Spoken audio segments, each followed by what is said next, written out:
Bonjour, aloha, kiara mabuhay. Hello tasters, hello world. If you are new to my channel, my name is Franz Gabriel and every week I bring you new, delicious, and homemade recipes. Welcome to my channel, welcome to Lush Taste, Homemade by Franz.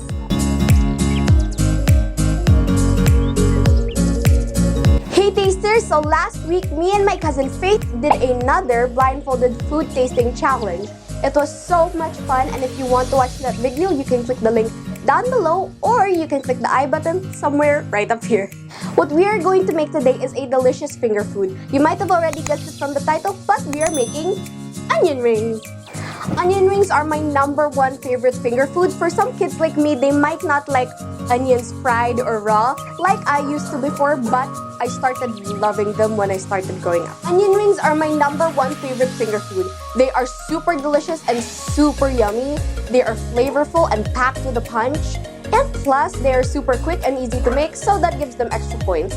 I've tried onion rings from places like Burger King and Popeyes, but it just doesn't stand to the flavor and the deliciousness of these homemade onion rings we are making today. These homemade onion rings are the best onion rings you will ever taste. For the full recipe of our homemade today, you can click the link in the description below, www.homemadebyfranz.com. Okay, enough dabbling, let's start making these onion rings. The first step to making our onion rings is of course to rinse them and cut them into 1/4 inch slices. Now, you can use one big onion, but I can't seem to find any, so I'm just using 2 medium-sized onions. Okay, so first you want to cut the top and the bottom off. Do be careful, and if you are a kid, seek parental supervision. Now you peel off the skin from the outside because you don't want that, because when you fry it, it will become like sort of rubbery and it won't be that edible. Okay, now remove that skin. Now let's cut it up. Like I said, you want them to be 1/4 inch slices, and don't throw away the small bits because you can use them for other recipes. These are super crispy.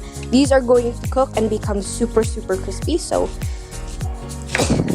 I'm using a small knife, but you can use a bigger knife if you want. I just feel like I have more control over a small knife.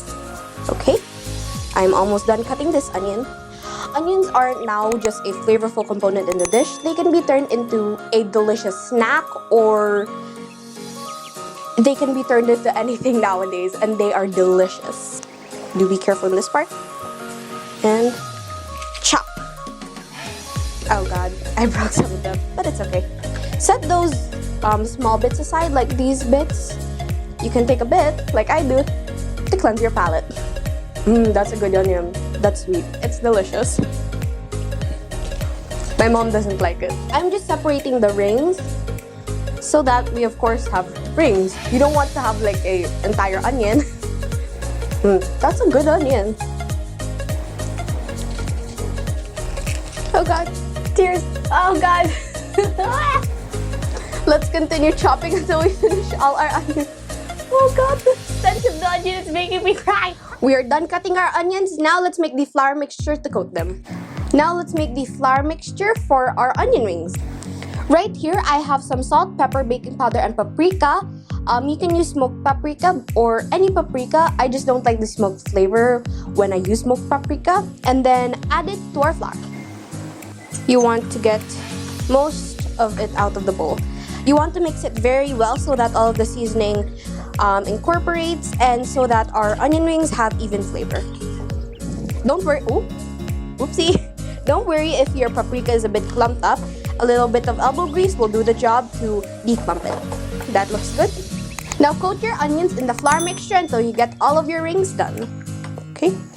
You want to coat them as well as possible so that the batter that we are going to make later will stick onto it. Just continue it until you get all of your onion rings done. We're almost done.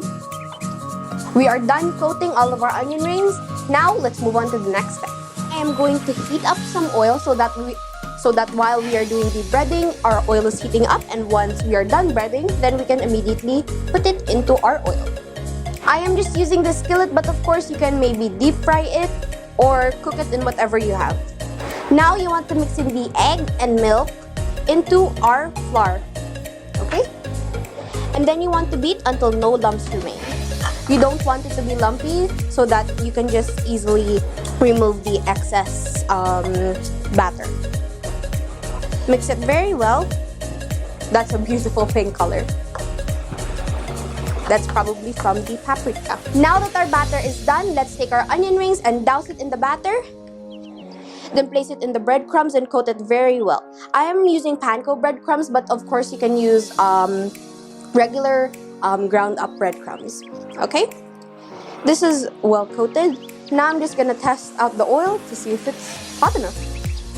You want to make sure it's on an even heat so that when you're cooking it, there's no raw parts that end up in there, because I know some people do not like raw onion. Okay.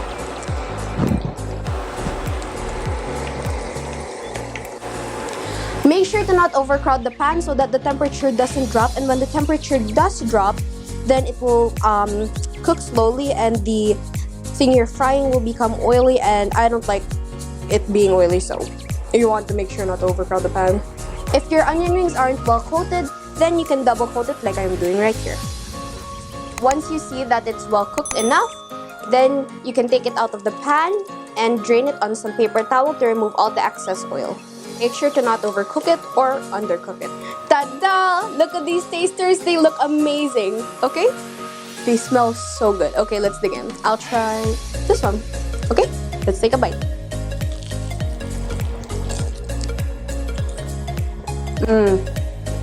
That's so good. It's so crunchy and flavorful. These are so much better than the store-bought ones, or like the ones that you can find in a restaurant. They are divine.